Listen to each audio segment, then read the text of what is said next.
And the sequel still deals with different family dynamics, but more so with a stepfather.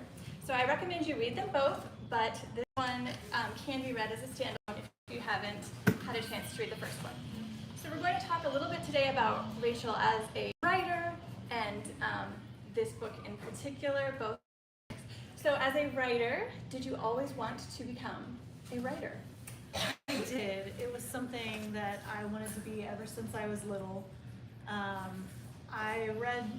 was always a reader, and when I read books, I just thought, I want to do that. Like, I get so much joy from reading books that I wanted to bring that joy to other people, especially kids, like just seeing yourself in the pages and seeing your story represented and those kinds of things. I wanted to do that for others, but in a way that, like, I have a lot of trauma in my childhood, and so processing through that and helping other kids process through that is a huge mission of mine. So I think you do that very well.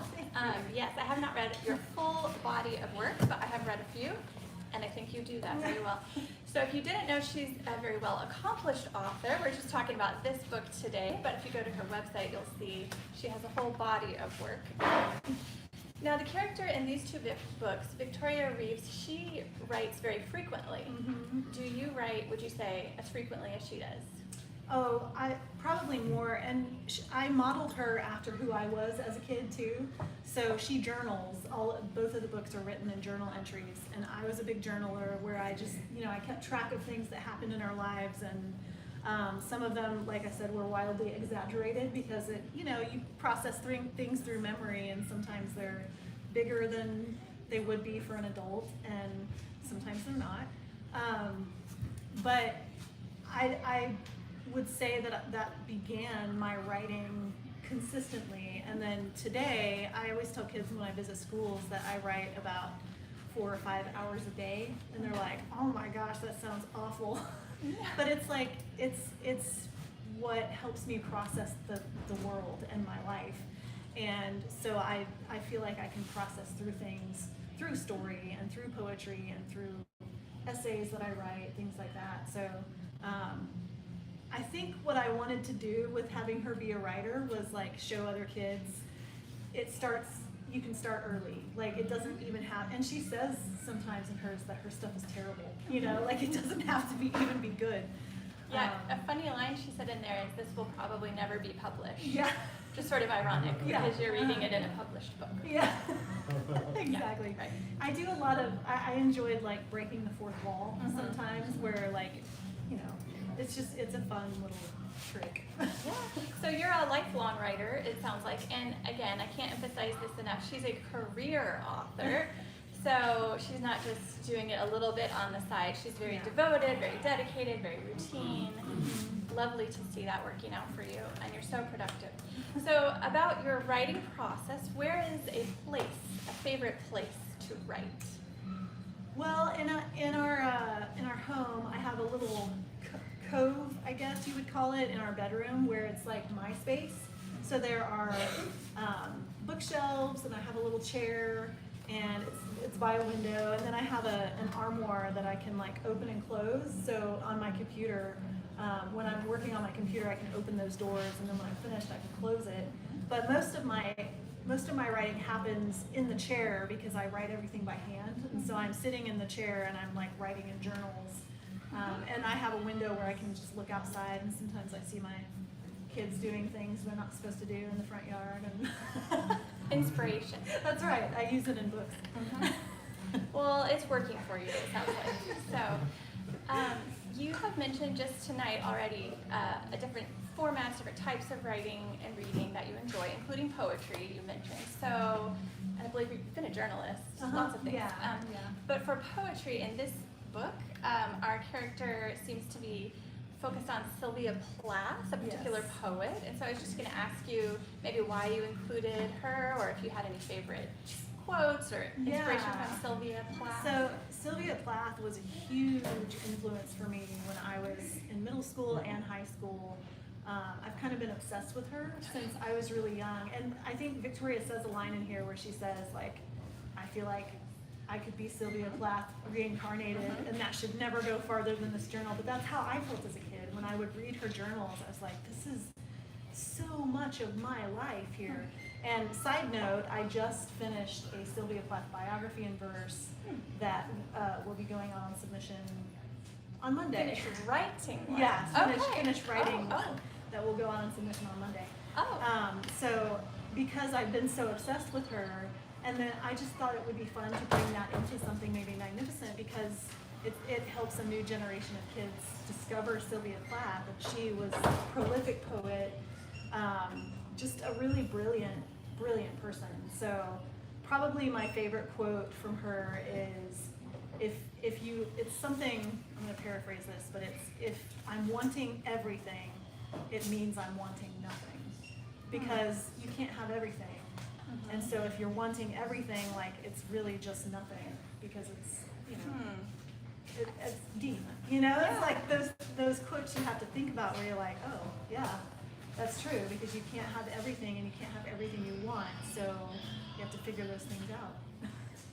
Yes, I like how you used, both in this book and the one before, you used poetry for our character to kind of process. And so it sounds like you were doing that as a thoughtful, mindful young lady yourself. Yes. Also, congratulations! I had no idea you wrote biography. That's new to me. Well, when I'm obsessed with somebody, I have to go all the way down to the... Good. This is good. There are less healthy things to be obsessed with. Right, Yeah. exactly. So this book, I don't know if you mentioned it in the first one, but in the sequel you mentioned the actual place in Texas, which I don't know if I can pronounce this right. Is it Ganado? Yes. Ganado. Uh-huh. So I had to look it up on a map because I was not familiar with it. So tell us, maybe some of us have also not been there. Tell us something that we would love about Ganado, or what did you love about I don't living know there? what you would What did you love about living there? So Ganado, that's where I grew up, and it's like the middle of nowhere, surrounded by cornfields. I mean, that's why I say I grew up, you know, running through cornrows, and there is absolutely nothing to do. I think probably the thing I enjoyed most was when I would go, I was a runner from like 6th grade on, and so when I would go out for runs, it was like nobody's around, you know, I don't have to worry about eyes on me or cars around. So that was probably my favorite thing, just the solitude, but I got out of there as fast as I could. As soon as I left for college, I was like, I'm just not a country person, and the wide open spaces kind of give me anxiety.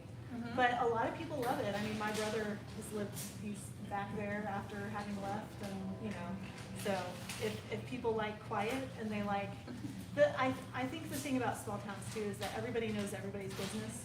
So that I always hated that, because I'm a very private person, and I just didn't like everybody knowing everything about me. You So know? maybe I should keep the questions No, not too intimate. It's fine when I'm, you know. Yeah, okay, so it's a good place if you like running in solitude. Okay. Yeah. Well, speaking of running, we know that you are a runner even now, and our character in these books also runs, and some of the details you put in the stories make me think that if you were a runner, you would really connect to that. The details about the cleats, the details about the form and the breathing. Yeah. I'm not a runner, but I appreciated getting that insight. I wonder does running influence your writing process or organization? Can you tell us a little bit about running being a part of your routine as a writer? So I feel like I've actually learned a lot about writing from running. And a lot of it is because I do a lot of long distances. And in order to do long distance, like your mind, you have to trick your mind into this doesn't actually hurt. And you just keep going, you know? And I feel like that is a parallel to writing, because when you're in the middle of a project and you're like, oh my gosh, this is a terrible project, this is never going to go anywhere, I should just stop now. Your mind can kind of keep you going. So I feel like the running has strengthened my mind and my, the dedication, not the dedication, I'm trying to find the right word, just the determination, I guess, because a lot of times writers hit those hiccups and they just give up. But for me, like, I hit the hard places and I'm like, pain is good, let's just keep going, you know? Okay. It sounds terrible, but. No, it's all part of and what you bring. I do have a whole essay. I think it was on a Writer Unboxed, where it's like what running has taught me about writing. Oh. So it's got all of my little. I want to turn it into like a presentation I can give to people, because I feel like it's really valuable for writers, you know, to just have that. It's your mind. It's all about the mind. Like writing is such a mental process, and when you hit those blocks, like it can derail you, you know. Yeah, it seems like both activities are very, like you said, private. You have to work out the problems on your own with your own time and your own space.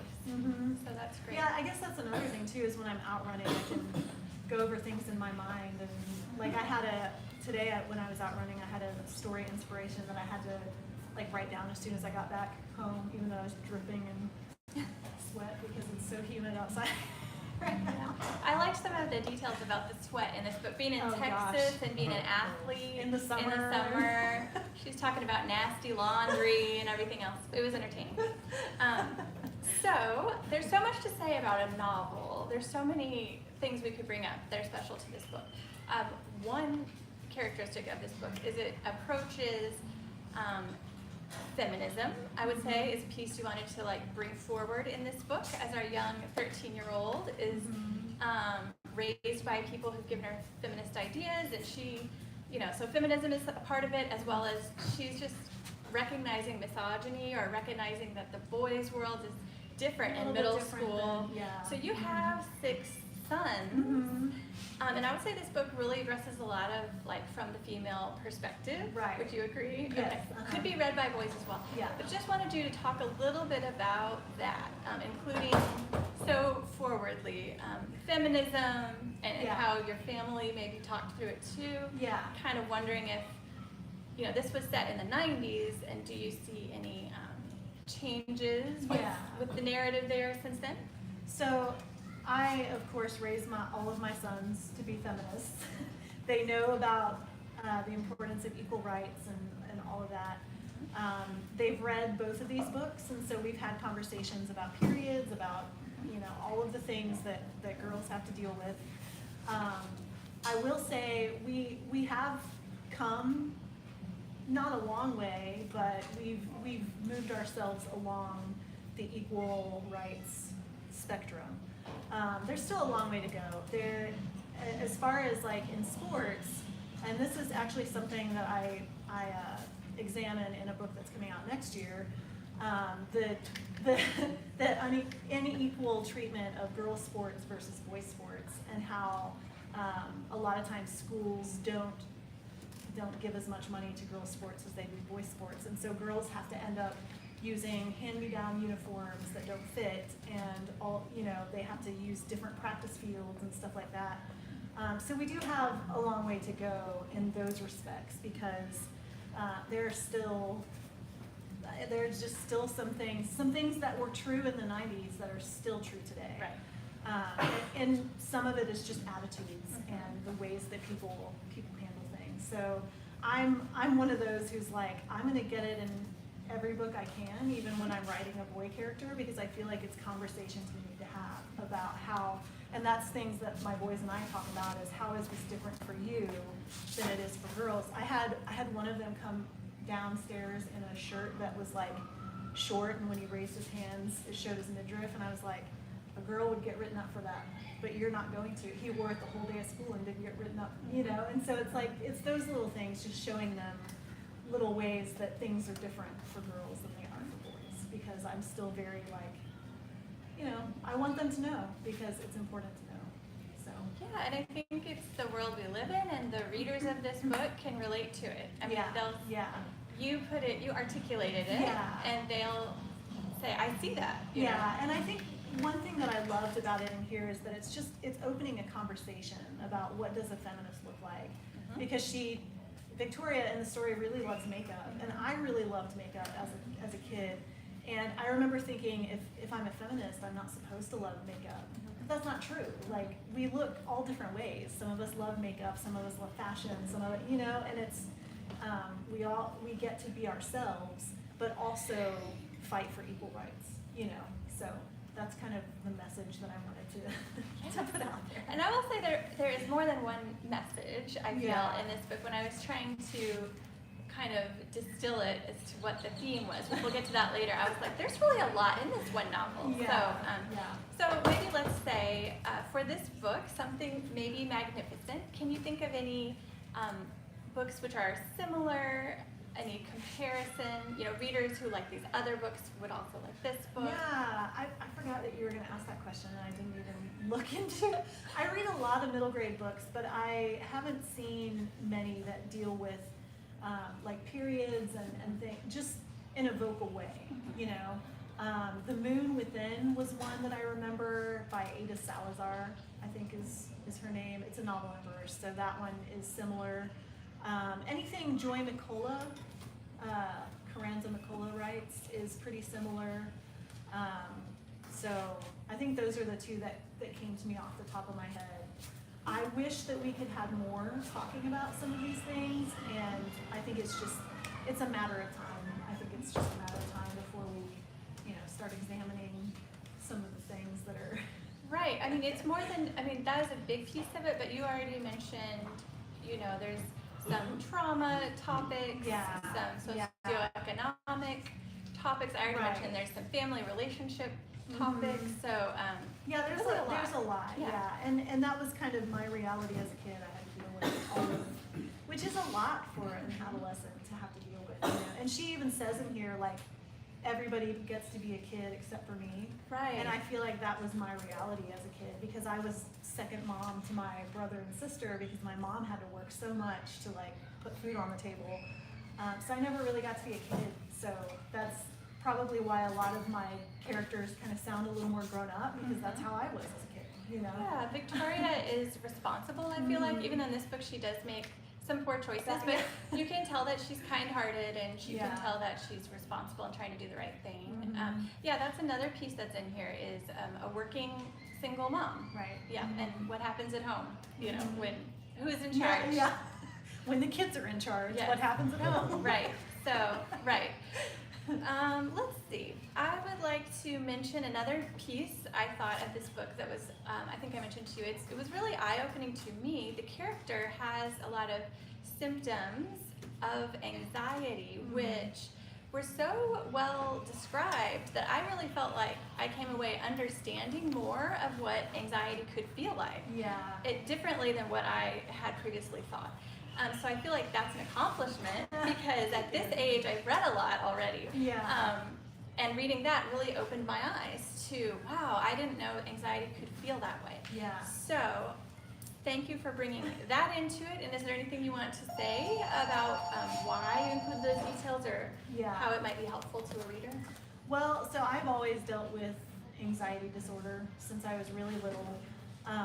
And I just feel like the more that we talk about those things and normalize them, the more comfortable kids can feel.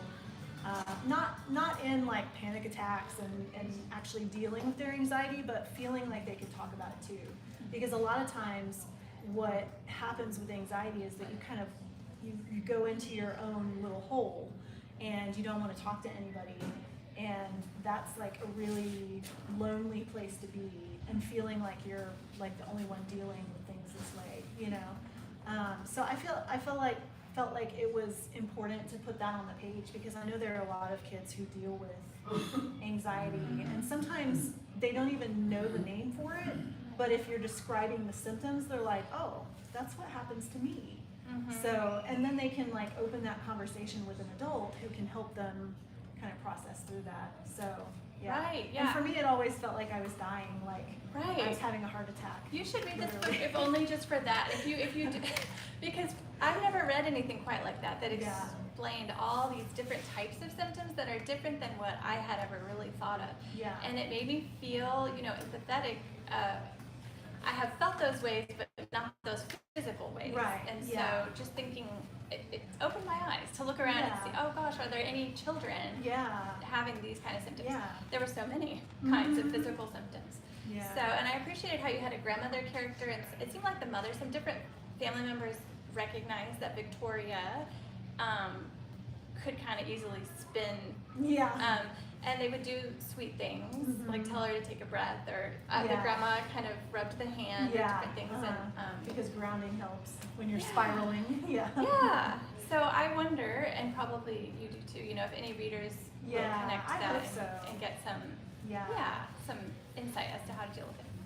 Okay, another thing that came up in here was just being a 13-year-old girl. Victoria has all kinds of emotions, and I think you tapped into that really well. You channeled an inner 13-year-old. And it's kind of humorous the way that she processes some of her emotions. It's almost like she's taking a magazine quiz about, which way are you? And if you answer this way, you're confused, or you're anxious, or you're feeling scared, or betrayed, or all these things. As well as there's a new boy down the road, and she might have a crush on him. And so there's all these feelings, as well as the sort of absent and hurtful father, and this incoming potential new stepfather. Yeah. So do you want to talk a little bit about how you got all those feelings in the book, but it doesn't feel chaotic. Yeah. Yeah. I tried to make it, so these are all the things that I dealt with at this exact time period in my life when I was still trying to navigate the periods and all of the adolescent stuff, and my dad was gone, and this man comes in who wants to marry my mom. This is really, I did all of these things to the man who wanted to marry my mom. Because what happens with kids of divorce when they're 11, 12, 13, is you're always thinking in the back of your mind, one day they'll get back together and this will be my family again. It doesn't matter that my dad was not a loving dad. It just, you think in your head, you have a better picture of who could come back. And so when there's a person who comes in, that reality just totally disappears. So I really wanted to highlight that as well, because I think there are a lot of kids who, when potential step-parents come in, they don't open their hearts to those step-parents because they're so focused on trying to preserve the family. So I wanted to make that, I wanted to highlight it, but also to show step-parents can be good parents, because I feel like there are a lot of step-parent narratives where they're not good people. And Victoria even says, I've read all the fairy tales, I know how this goes, he's gonna take my mom away from us, and that it's just, but then all of the emotions of adolescence, I feel like it's kind of like a storm. It's a tornado of emotions, and a lot of times you don't even know what you're feeling, which is what she's dealing with in there. She can't really name her feelings because she's it's all of those all of things. the above. And Some they're of the all quiz. just It's all of the above. Yeah. So I felt like I wanted to highlight that too, because I think a lot of kids just deal with that, and with my kids, we've always told them every emotion is acceptable. We have to learn good ways of expressing those emotions, but sometimes they don't even know what that emotion is. And so just feeling like there's another person in the world who's super confused about how they're feeling, I feel like is a really empowering thing for adolescents, because you don't have to know what it is, you just kind of have to live through that and process through it, Yeah, I like how Victoria had a handle on it. Some of the time she would think before speaking, or she would try not to shout. Yeah, sometimes. I didn't put this on a question ahead of time, but I liked how you wrote about very specific things. They say if you write about the specific, it makes it more universal. And one thing you wrote about was this twisted, slanty sidewalk that goes to this creepy garage that has poor lighting and it's filled with spiders.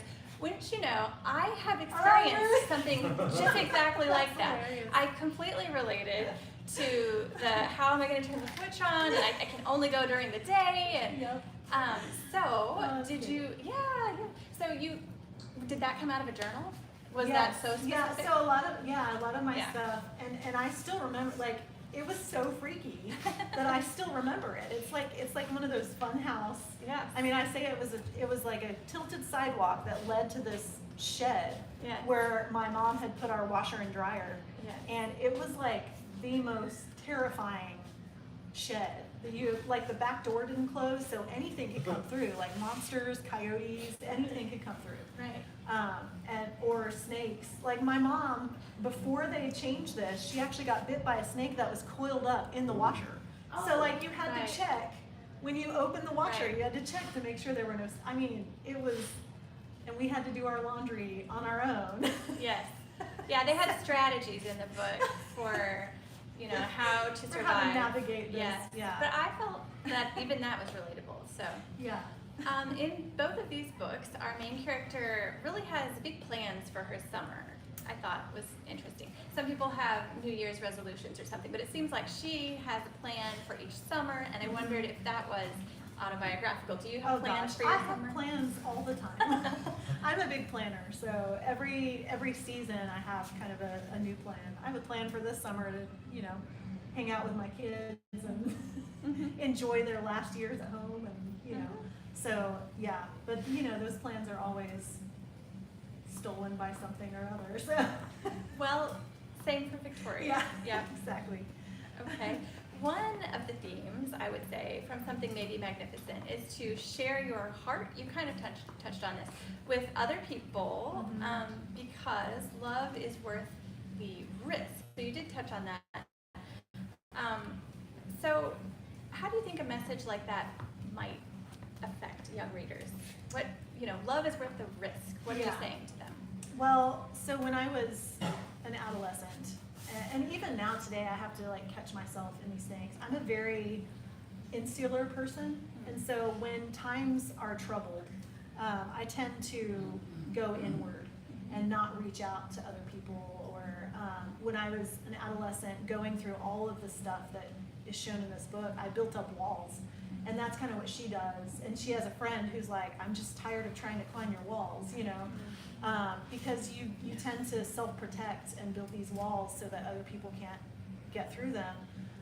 So what I'm hoping to do is to show people that the people who want to climb those walls and who are willing to climb those walls are the people who really love you, and that when we build those walls higher and higher, it doesn't allow them to even try. So what I'm hoping that they get a message of there are some people where it's safe to let them love you. And see, I'm gonna get emotional about that, because when my stepfather was coming in, it was like I didn't want to let those walls down. But he was the kind of person who was like, I'm not giving up until I get over those walls, and then we chop them down, or we take a sledgehammer to them down. And so I hope that through this story, other kids can see there are people they may not even know today who will be able to love them the way that they need to be loved. That's awesome. So they should be looking. Yeah. And trusting and hoping. Yeah. Okay. Yeah. Yeah. And to not lose hope that there are people out there. I know that there are so many kids who are in situations where it seems like there's nobody who loves them. And that just hurts my heart. Yeah, so they should keep looking. Yeah. And be vulnerable to some trusted people. Yeah. Don't close themselves off, because there could be someone really Right.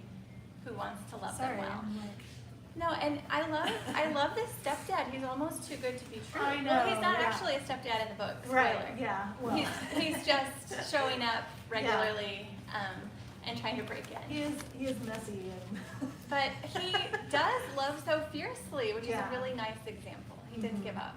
So Yeah. that's great.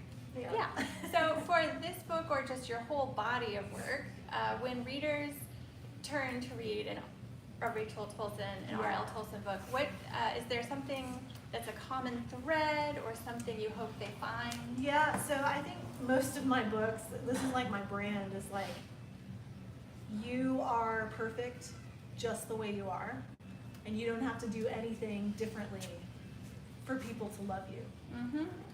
And if people make you feel like you have to, then that's not real love. And that's kind of the message that I have for every kid, because that is not a message I got when I was a kid. So writing that through stories is, you know, that's kind of my brand.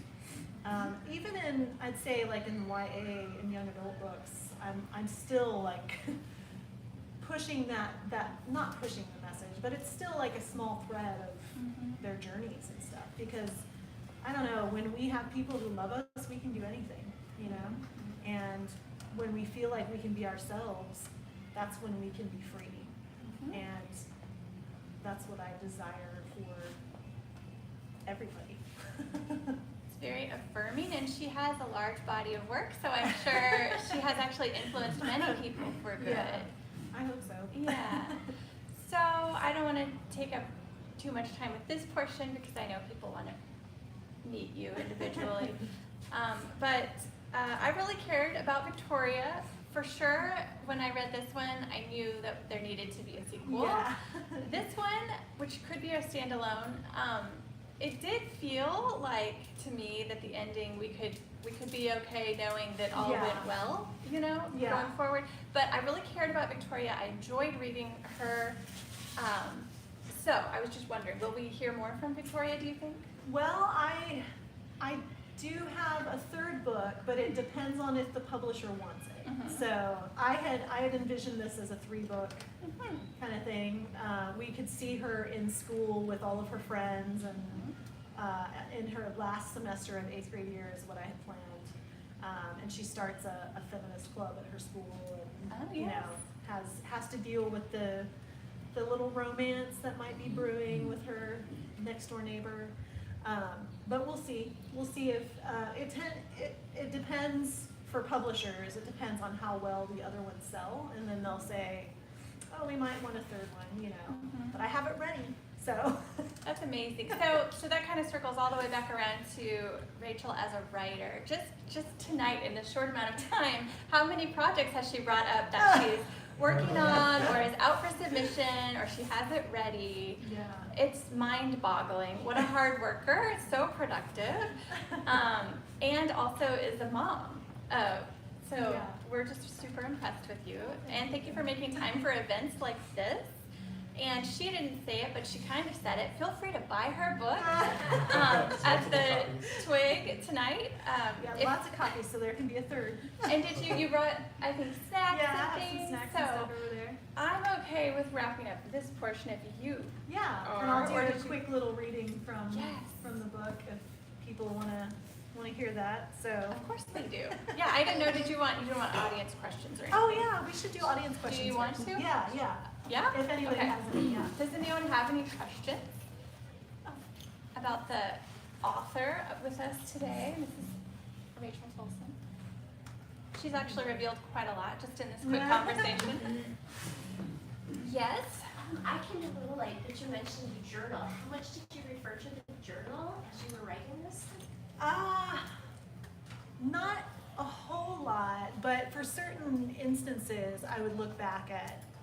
I also I feel like I journal in my head as well, so all of it is kind of logged there. But I did look back more so for the first Magnificent Summer. I looked back at some of those journals. But this one, every now and then, I would refer back to what was I dealing with at this time, and what was happening in the world at the time, because I did it in my childhood, and so There's It's been quite a very powerful experience Yeah. personally to go back to Yeah, your definitely. story. Definitely, yeah, processing through. Good job not losing your journals from that time period. And there's a lot of really fun references in this book to things from the 90s, Yeah. songs and phrases, and Yeah.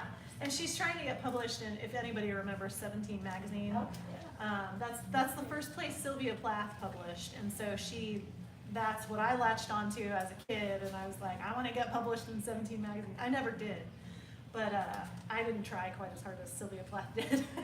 So, but I did get rejection letters, and that was hard as a kid, and I do write about that as well in the book. yes, real talk. Yep. Yeah. Any other questions? So Yes. besides your own life, sorry. Oh, yeah. Oh, me? Yeah. Okay. Besides your own life, what other influences did you have in crafting the character? In crafting this book, Yeah, I don't know if there was more than just my life. A lot of my other stories, I have other influences, but this one, like, I kind of just wanted to honor my stepdad and his story. Like, he's been, I can't even remember how long my parents have been married, but it's been like 27 years or something. He's the person who, like, he was my dad at my wedding. So it's one of those stories that I really wanted to highlight because of, I don't know, I feel like other, you know, it didn't have to be my dad who was my dad, if that makes sense. Like, somebody else could step in. I say in the book too that step-parents or step-parents can sometimes be the people who step into the gap when another parent leaves, which is kind of how I view my stepdad. You know, he filled that role. So I wanted to, you know, bring that to the forefront and honor his story and also honor our story, which is kind of humorous when you you see how hard Victoria tried to make him go away, and it was all 100% true. Like, even down to in the book, she punches him in the arm, and I actually did that to my stepdad because all of the feelings were just so, I'd never hit anybody ever, but all of the feelings just, you know, got the better of me. So, and when I told him I was writing this, he was like, "Did you put in that part too?" I was like, "Yes, I did." So I think my mom is reading it out loud to him right now, like they're reading it together. So yeah. I think there's another question. That was Maybe. gonna be my question, how's your stepdad responding as he reads it? Oh, he thought it was funny. And actually the publishers, they were like, "Is your stepdad ready for his own fan club?" Because he's like, he's just such a good, he's like this country guy. His this is gonna be terrible, but his favorite saying is, "That just makes my butt crack." So it's like redneck. Like, he's redneck.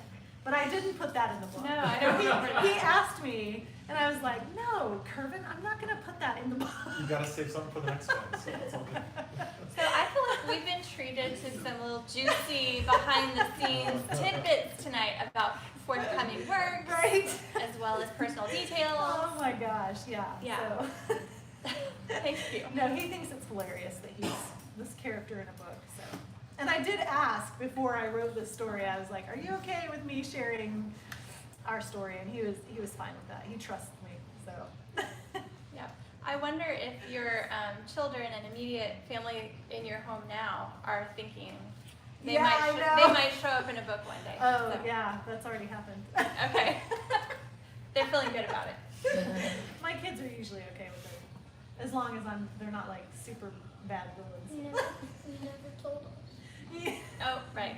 Well, with time, more will be revealed. That's right. So, Mhm. okay. Well, I think then, if there's not other questions, you'll do the reading for Yeah, us. I'll do Should the I scooch maybe? Oh, you can do whatever you want. I think I'll Stay scoot. there, I'll just wait if you want. Okay. I'm I'm hopping not off going the to stool. start at the beginning, but I'm going to start when she, okay, here we go. I'll do the first journal entry. June 4th, 6:09 p.m. It was a little too hot this afternoon to spend the hours someplace that wasn't air conditioned, but Mom told me I needed to get some vitamin D. She worries too much about that, if you ask me. So I stretched out on the hammock to read a little Sylvia Plath.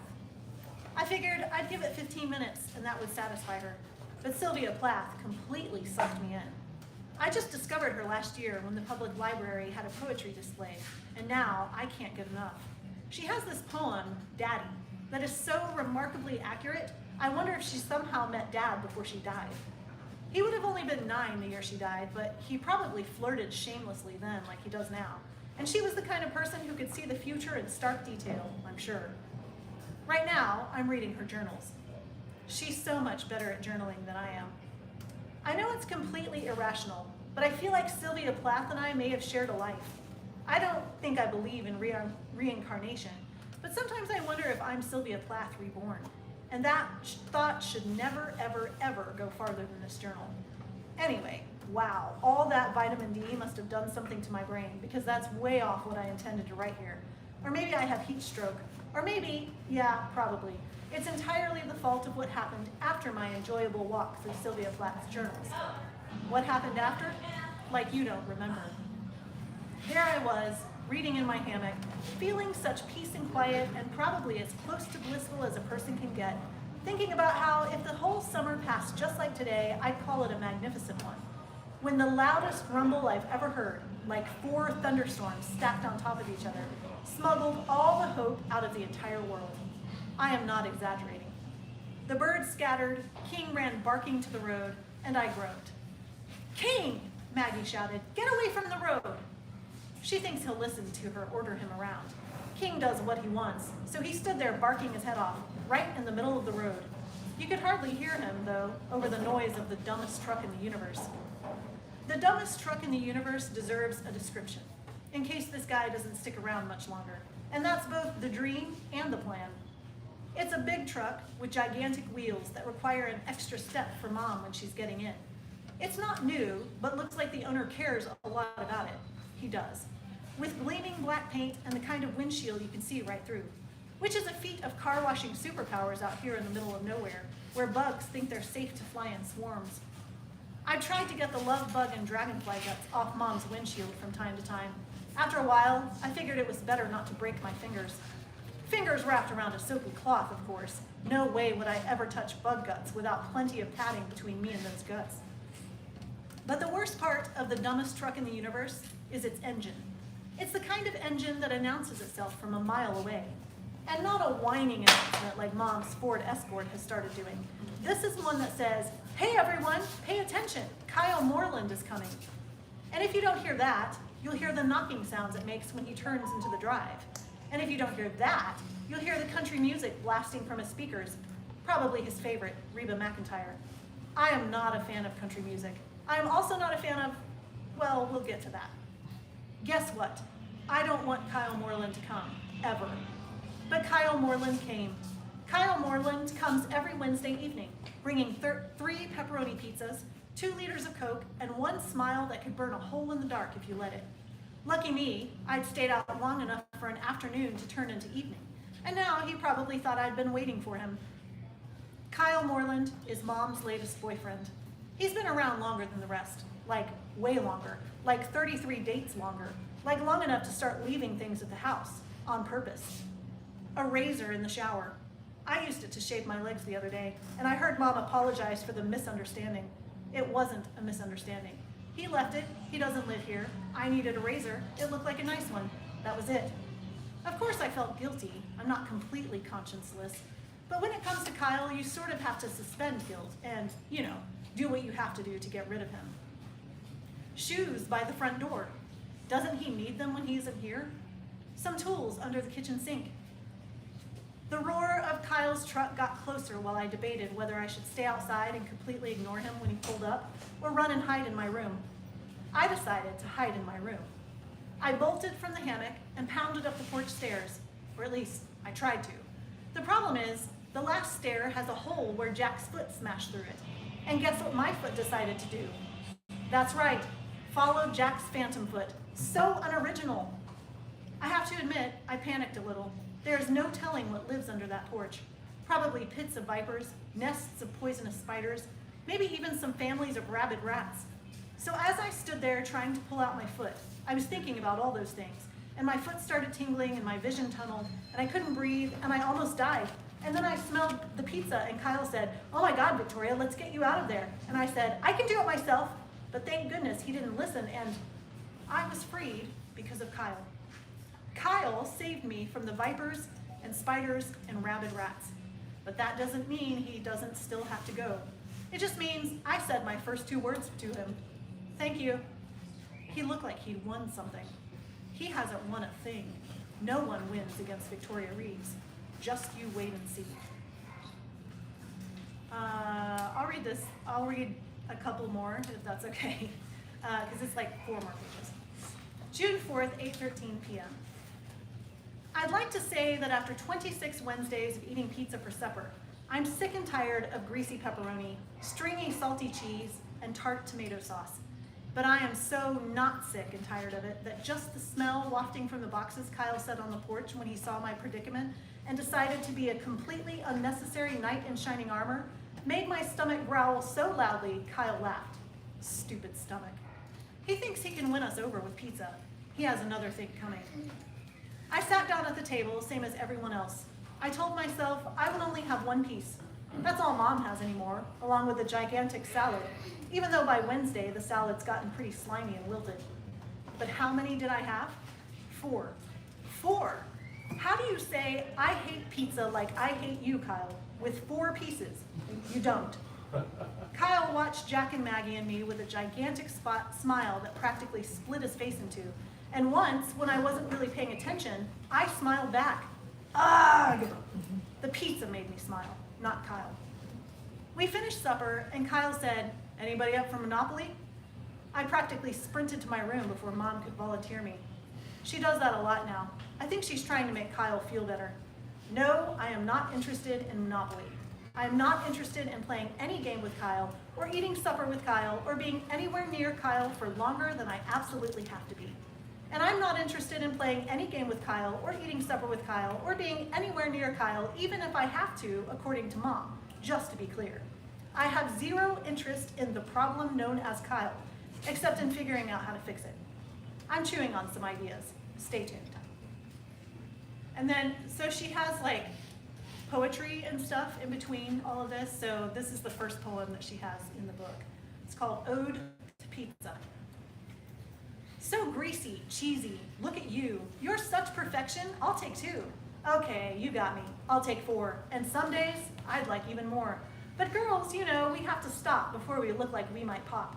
Yes, I'll admit this ancient rule is reprehensible and cruel. We're hungry too, we want to eat. Who says we must be small, petite? Well, look at that. This poem has stepped from ode to beat. I guess I've swept some feelings down for way too long. What could possibly go wrong? I'll tell you what, now pizza's linked with things that should become extinct. Injustice, inequality, they're both so gross I want to scream. Oh pizza, I will sing your praise. I love you in 100 ways. But you cause problems, yes you do. I really should be leaving you. But smell, touch, taste, you're so well dressed. I still say you're the very best. And you taste divine.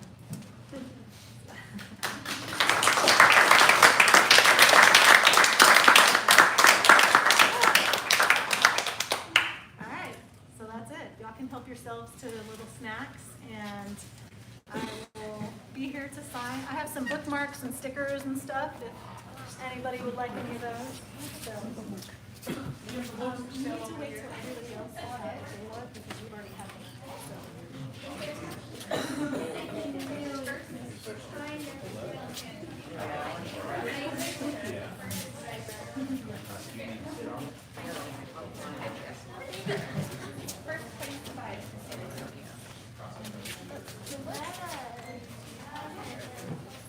No, that was Jessica K. Knight.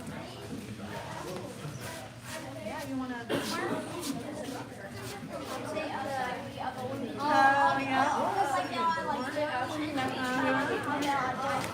That's right, yeah. Are we taking them?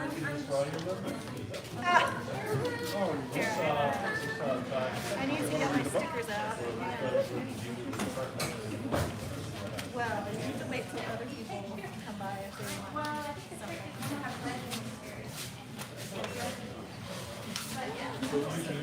Yeah.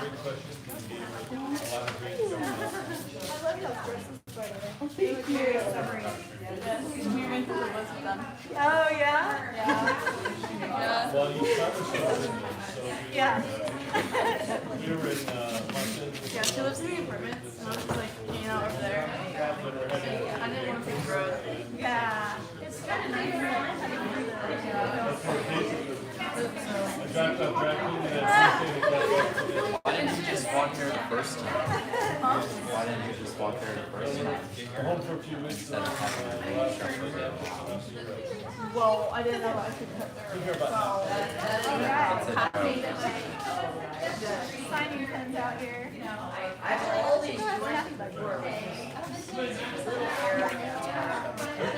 Yeah, I brought all of them.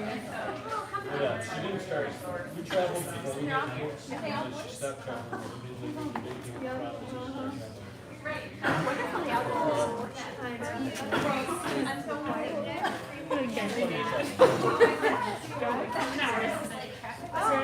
Yeah, I'm sure. And I was doing stuff with her, and I was like, I would see you like this. This was not in her either. I keep doing things. I really like family, which I enjoy publishing. So, yeah. It's a lab. Yeah, and I love my editor.